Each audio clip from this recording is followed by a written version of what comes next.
Azad Hind foundation तरफ आज शीतर मुक्ति आज कमल बंटन योजना थिला एवं आमे आज पहुंची निखरा पंचायत पालपड़ा ग्राम निखरा पंचायत पालपड़ा ग्राम आज पहुंची आज एमती अवस्था देखो केमती असहाय अवस्था माने पिलाटी अच्छा माने गोड़ा हाथ टोटाल अकामी अच्छा से गोटे जगार अन्य गोटे जगह जाई पार मानसिक अवस्था भी ठीक ना तेणु प्रशासन को मुझे अनुरोध करी जे यही जगह पहुँचतु ये लोक साहाଯ୍ୟ हाथ बढ़ातु और जीवन टी जमी सुखमय हो आमर कल्पना जे आम केमी ये लोक पाखे पहुँचवा आम आजाद हिंद फाउंडेशन यह गोटे लक्ष्य तेणु माँ केत वर्ष है से पिला ये पारालिस अच्छा जन्म से अच्छा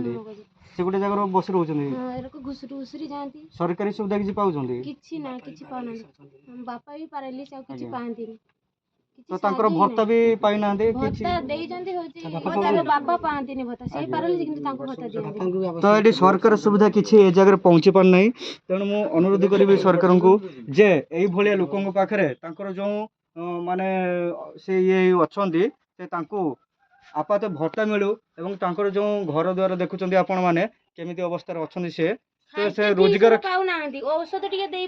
क्षमता कहीं बोले कहीं ना तेणु मु सरकार को अनुरोध करी जे यही जगह पहुंचतु सहायता हाथ बढ़ा।